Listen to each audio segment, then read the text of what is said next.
আসসালামু আলাইকুম।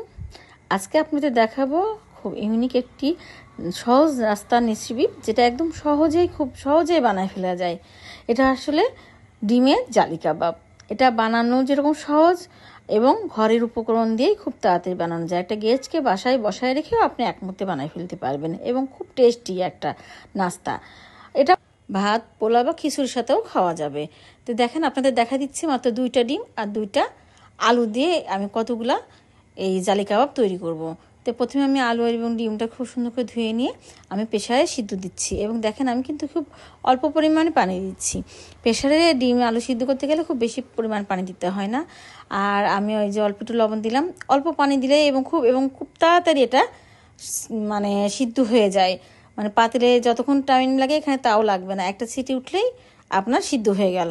আর অল্প পানি সিটি উঠতে তো টাইম লাগে না, ওইভাবে একটু রেখে দিলেই হয়ে যাবে, বা একটু করে দিলেই কিছুক্ষণের মধ্যে হয়ে যাবে সিদ্ধ। তা আমি যখন সিলি নিয়ে এখন আমি ভাজি কাটা মেশিন দিয়ে গ্রেটিং করে নিচ্ছি। প্রথমে একটা ডিম নিলাম, তারপরে একটা আলু নিচ্ছি। ঠিক এইভাবে একটা ডিম একটা আলু নেবেন। আপনারা যে পরিমাণ করবেন ঠিক সেই পরিমাণে আপনারা নেবেন। আমি এখানে 2টা দিয়ে দেখাচ্ছি, তাই 2টা দিয়েছি। মানে 2টা ডিম 2টা আলু, মানে যে কটা আপনারা ডিম নেবেন সে কটা আলু দিবেন। তো যাই হোক, তারপর এবার পরিমাণ মতো কাঁচা মরিচ কাটা দিলাম এবং 1 বাটি পেঁয়াজ বেরেস্তা দিলাম। তারপরে দিচ্ছি 1/2 চা চামচ মতো লবণ আর 1 চা চামচের মতো মরিচের গুঁড়া। আর এখানে দিলাম 1/2 চা চামচ টালা জিরা, 1/2 চা চামচ চাট মশলা, এটা অবশ্য আমার বানানো মশলা, আর 1/2 চা চামচ হচ্ছে ধনিয়ার গুঁড়া।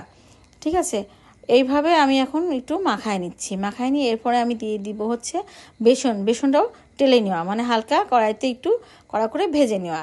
তাহলে একটু ভেজে নিলে মানে বেসনের কাঁচা গন্ধটা আর আসবে না, এবং এই ডিম চপটারও স্বাদটাও অনেক গুণ বেড়ে যাবে।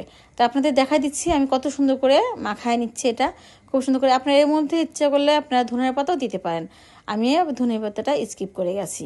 তো যাই হোক, এবার হাতে আমি সামান্য তেল নিয়ে আমি সুন্দর করে আপনাদের দেখাই দিচ্ছি কিভাবে এটা গোল গোল শেপ দিবেন।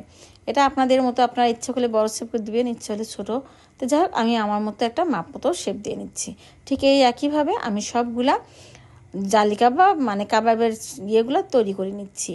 তাই আপনাদের দেখাই দিচ্ছি। এভাবে আমি 2টা ডিম এবং 2টা আলু দিয়ে আমার 9 পিস এভাবে টিকিয়া তৈরি হয়েছে, মানে কাবাবের টিকিয়াটা তৈরি হয়েছে। এবার আমি আর একটা অন্য বাসনে আমি এখন একটা ডিম নিয়ে নিব। প্রথমে এখানে আমি নিয়ে নিলাম অল্প সামান্য লবণ, একটু মরিচের গুঁড়া আর সেই চাট মশলা, মানে আমার তৈরি মশলাটা দিচ্ছি। আপনার ইচ্ছা করে চাট মশলা এখানে দিতে পারেন।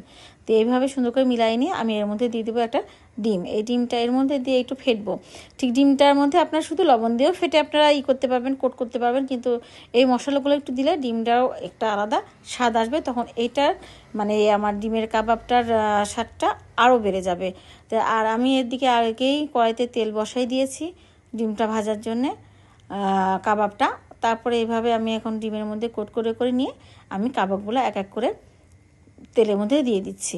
ঠিক এইভাবে প্রত্যেকটা কাবাব আমার দিয়ে দেওয়া হয়ে গেলে আমি উল্টাপাল্টা ভেজে নেব। এটা কিন্তু আপনারা মিডিয়াম হিটে ভাজবেন, মানে মিডিয়ামের থেকে একটু কম দিলেও হবে, কারণ ভেতরে আমার হচ্ছে সব তো সিদ্ধ করাই, তারপর আর একটু ভালোভাবে হওয়ার জন্য একটু যেটুকু হিট লাগে আমি এখানে মিডিয়াম হিট দিয়ে ভাজছি। তো এখন আমার দেখেন উল্টাপাল্টা ভেজে নিয়েছি, সবগুলো আমার ভাজা হয়ে যাচ্ছে, কত সুন্দর হালকা ব্রাউন কালার হয়েছে। ঠিক এই পর্যায়ে আপনারা এক এক করে তুলে নেবেন। এইভাবে আমি প্রথমে তাওয়াটা হওয়ার পর আমি পরেরটাও ভেজেছি। তো দেখেন আমার হয়ে গেল মুসমুসে, খুব মুখরোচক, খুব একটা সুন্দর জালি কাবাব। এটা খেতে আপনারা মুখে খাবেন তো বিকালে নাচতে যাবে, প্রচুর স্বাদ। আবার মনে করেন যে আপনার যদি বিরিয়ানির সঙ্গে, পোলাওর সঙ্গে, খিচুড়ির সাথে খাচ্ছে চান তবু ভালো। আসসালাম।